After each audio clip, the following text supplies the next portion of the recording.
Okay fine.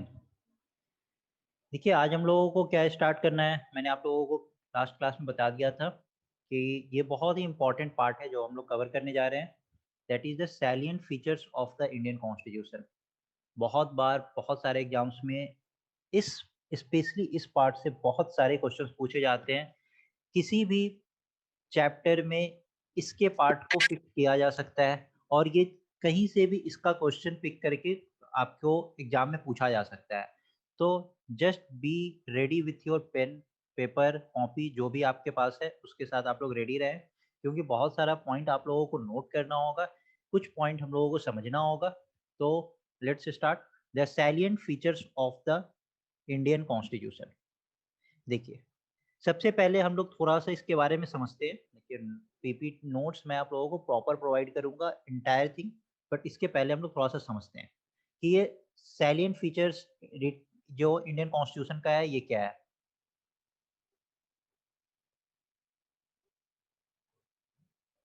Okay, पहले मैं ये करवा देता हूँ, ठीक है, पहले मैं ये करवा देता हूँ, जब ये चैप टॉपिक आपका ओवर हो जाएगा ना, फिर मैं वो वाला पार्ट आप लोगों को करवा दूँगा, ओके? फाइन।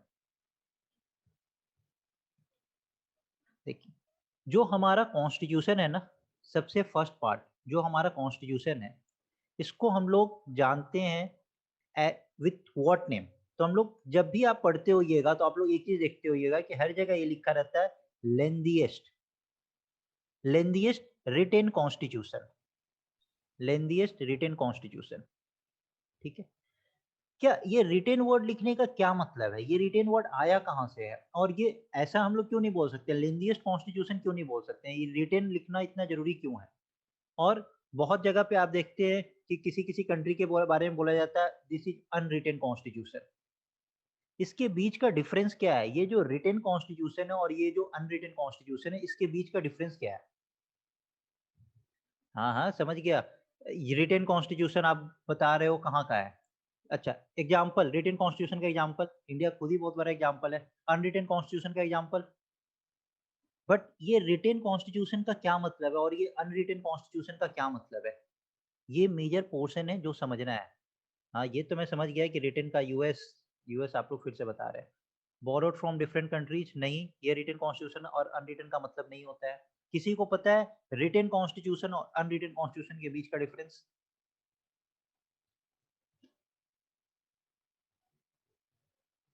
हाँ, लॉयर साहब आप बताएं। No, because it is very comprehensive. No, it's not the correct one. देखिए, रिटेन कॉन्स्टिट्यूशन क्यों कहा जाता है और अनरिटेन कॉन्स्टिट्यूशन क्यों कहा जाता है? इस रिटेन और अनरिटेन का ये मतलब नहीं होता है कि रिटेन है मतलब कि लिखा हुआ है, तो इसलिए हम लोग बोल रहे हैं कि इंडियन कॉन्स्टिट्यूशन का एक ड्राफ्ट बना हुआ है, तो हम लोग इसको बोल रहे हैं रिटेन है। और जो कॉन्स्टिट्यूशन नहीं लिखा हुआ होता है मतलब लोग को ऐसा लगता है कि वो अनरिटेन कॉन्स्टिट्यूशन है, लिखा हुआ नहीं है। ऐसा पूरे विश्व में ऐसा कोई कॉन्स्टिट्यूशन ही नहीं है। Wonderful Jagtar Singh, wonderful, wonderful Jagtar Singh, wonderful. देखिए रिटेन का क्या मतलब है कि ये जो कॉन्स्टिट्यूशन है ना, इसको अमेंड करना इतना ईज़ी नहीं होता है। और अनरिटेन का क्या मतलब होता है कि इस कॉन्स्टिट्यूशन को बहुत ईज़िली अमेंड किया जा सकता है, बहुत ही ऑर्डिनरी तरीके से इसको अमेंड किया जा सकता है। अब रिटेन का सबसे बेहतरीन एग्ज़ाम्पल जो है, वो यूएस है। यहाँ के कॉन्स्टिट्यूशन को अमेंड करना बहुत मुश्किल है, और अनरिटेन कॉन्स्टिट्यूशन का जो बेस्ट एग्जांपल है वो यूके है। यहाँ के कॉन्स्टिट्यूशन को बहुत इजीली अमेंड किया जा सकता है। तो which is very rigid to amend, उसको हम लोग बोलते हैं रिटेन कॉन्स्टिट्यूशन। हमारे यहाँ भी क्या है, आर्टिकल 368 के थ्रू हम लोग भी कॉन्स्टिट्यूशन को अमेंड करते हैं। तो हमारे यहाँ कुछ पार्ट ऑर्डिनरी तरीके से अमेंड हो जाता है और कुछ पार्ट को अमेंड करने के लिए बहुत सारा मेजॉरिटी की रिक्वायरमेंट होती है, फिर हाफ ऑफ द स्टेट का रेटिफिकेशन का रिक्वायरमेंट होता है। तो जब ओके ओके ओके, तो रिटेन कॉन्स्टिट्यूशन क्या है कि जब it is very rigid to amend, तो उसको बोलते हैं written constitution. And which is very easy to amend, इसको बोलते हैं unwritten constitution. The best example for written constitution is US and unwritten constitution is UK. Okay, okay, no problem. चलिए, ये आप लोगों को पता चला कि अब जहाँ भी आप लोग इस वर्ड को देखेंगे ना रिटेन कॉन्स्टिट्यूशन, तो ये दिमाग में अब आ जाना चाहिए। ऐसा नहीं होता है, क्योंकि बचपन से एक मिसकंसेप्शन रहता है कि रिटेन कॉन्स्टिट्यूशन है तो मतलब लिखा हुआ है, अनरिटेन है मतलब नहीं लिखा हुआ है। बहुत लोग स्कूल वगैरह में बात भी करते थे कि अच्छा यूके में लोग कोई तो ऐसा होगा ना जो पूरा कॉन्स्टिट्यूशन को याद किया होगा, क्योंकि लिखा तो होता नहीं है। तो इस तरीके का मतलब माइंडसेट लोगों के दिमाग में चलते रहता है। तो रिटेन और अनरिटेन के बीच का डिफरेंस यही है। अब हम लोग का सबसे पहला जो पॉइंट आता है, जो हम लोग कॉन्स्टिट्यूशन को बोलते हैं लेंथीएस्ट रिटेन कॉन्स्टिट्यूशन। ये लेंथीएस्ट रिटेन कॉन्स्टिट्यूशन का क्या मतलब है? रिटेन तो आपने समझ गया कि it is difficult to amend, बहुत इजीली आप इसको अमेंड नहीं कर सकते हैं। अच्छा, फिर से रिपीट करूं, समझ नहीं आया? देखिए, इसमें रिटेन कॉन्स्टिट्यूशन और अनरिटेन कॉन्स्टिट्यूशन के बीच का हम लोग डिफरेंस समझ रहे हैं। रिटेन कॉन्स्टिट्यूशन क्या होता है कि जब किसी भी, जैसे हमारे यहाँ बहुत सारे प्रोविजंस है, हमारे यहाँ बहुत सारे आर्टिकल्स है, तो हमारे कॉन्स्टिट्यूशन को अगर आप बहुत इजीली अमेंड कर पाते हैं तो उसको हम बोलते हैं अनरिटेन।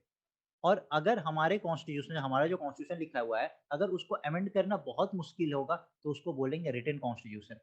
हमारा जो कॉन्स्टिट्यूशन है उसको रिटेन जरूर बोलते हैं, बट वो क्या है, मॉडरेट रिटेन कॉन्स्टिट्यूशन है, क्योंकि हमारा कॉन्स्टिट्यूशन उतना भी रिजिड नहीं है जितना यूएस का कॉन्स्टिट्यूशन रिजिड है, और हमारा कॉन्स्टिट्यूशन उतना भी फ्लेक्सिबल नहीं है जितना अनरिटेन जो कि यूके का कॉन्स्टिट्यूशन है। तो जब जिस कॉन्स्टिट्यूशन को अमेंड करना बहुत मुश्किल हो उसको बोलते हैं रिटेन कॉन्स्टिट्यूशन, जिसको हम लोग बहुत इजीली अमेंड कर सकते हैं उसको बोलते हैं अनरिटेन कॉन्स्टिट्यूशन। हमारा जो है blend of both, wonderful, blend of both, ठीक है। तो ये हम, हमारा जो कॉन्स्टिट्यूशन होता है इसको रिटेन जरूर बोलते हैं, क्योंकि हमारे यहाँ बहुत ऐसा प्रोविजंस है जिसको बहुत इजीली आप अमेंड नहीं कर सकते हैं। बहुत सारा प्रोविजंस है आर्टिकल 368 में, देयर आर वेरियस प्रोविजंस। हमारे यहाँ बेसिक स्ट्रक्चर को टच भी नहीं किया जा सकता है, जो बेसिक स्ट्रक्चर है। तो इन सब चीज को देखते हुए हमारे कॉन्स्टिट्यूशन को रिटेन कॉन्स्टिट्यूशन बोला जाता है। क्या हमारे कॉन्स्टिट्यूशन से फंडामेंटल राइट है, इसको, जो हमारा एब्सोल्यूट राइट है, फंडामेंटल राइट भी हमारा एब्सोल्यूट नहीं है। एब्सोल्यूट राइट क्या होता है, जिसको आप अमेंड कर ही नहीं सकते हो। लेकिन हमारे यहाँ बहुत सारा चीज है जिसको आप अमेंड नहीं कर सकते हैं, और बहुत कुछ ऐसा है जिसको हम इजीली अमेंड कर सकते हैं। तो इसलिए हमारा जो कॉन्स्टिट्यूशन है वो टुवर्ड्स रिटेन कॉन्स्टिट्यूशन है, लेकिन फुल्ली रिटेन इसको भी नहीं बोलते हैं। जो बेस्ट एग्जाम्पल है रिटेन का वो यूएस, और जो अनरिटेन का वो यूके। यही आपका डिफरेंस है रिटेन और अनरिटेन के बीच में, ये आपका कॉन्सेप्ट था, ठीक है। अब देखिए, हमारा दूसरा वर्ड आता है लेंथीएस्ट। अब ये लेंथीएस्ट कॉन्स्टिट्यूशन क्यों है, हमारा जो इंडिया का जो कॉन्स्टिट्यूशन है ये इतना लेंदी क्यों है? तो अब हम लोग, अभी तो हम लोग बस एक ओवरव्यू समझ रहे हैं, इसके बाद मैं आपको पूरी तरीके से नोट्स से एक एक चीज डिटेल में पढ़ाऊंगा, ठीक है। बट अभी मैं आपको एक ओवरव्यू समझा रहा हूँ, ओके, वंडरफुल। अब ये लेंथीएस्ट क्यों है, तो देखिए बहुत सारा रीजन है लेंथीएस्ट का। अब कुछ रीजन हम लोग देखते हैं। Due to geographical diversity, wonderful.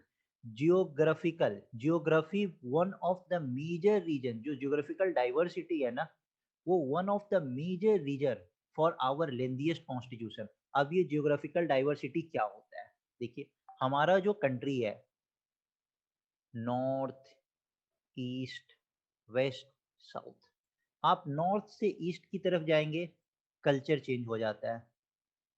East से साउथ की तरफ जाएंगे, कल्चर चेंज हो जाता है। जैसे जैसे आप ज्योग्राफिकल बाउंड्री पे ट्रेवल कर रहे हैं, आपको डाइवर्स कल्चर देखने को मिलता है। नॉर्थ में कुछ और कल्चर है, ईस्ट में कुछ और कल्चर है, हमारा जो साउथ में है कुछ और कल्चर है, वेस्ट में कुछ और कल्चर है, सेंट्रल पे आप जाएंगे यहाँ पे कुछ और कल्चर है। हर स्टेट में कल्चर डिवाइडेड है। इतने सारे हमारे यहाँ शेड्यूल्ड कास्ट है, ट्राइबल एरियाज है, हमारे यहाँ बहुत सारा प्रोटेक्टेड एरियाज है। तो हर जगह अपना अपना कल्चर है। आप देखते हैं अंडमान एंड निकोबार में, अंडमान एंड निकोबार जो हैवेलॉक आइलैंड है, तो वहाँ पे जो ट्राइब्स रहते हैं, जो आदिवासी रहते हैं, उन, वो तो किसी को अगर मार भी दे तो उन पे कोई केस, कोई चार्ज नहीं हो सकता है, और उनके एरिया में जाना अलाउड भी नहीं है।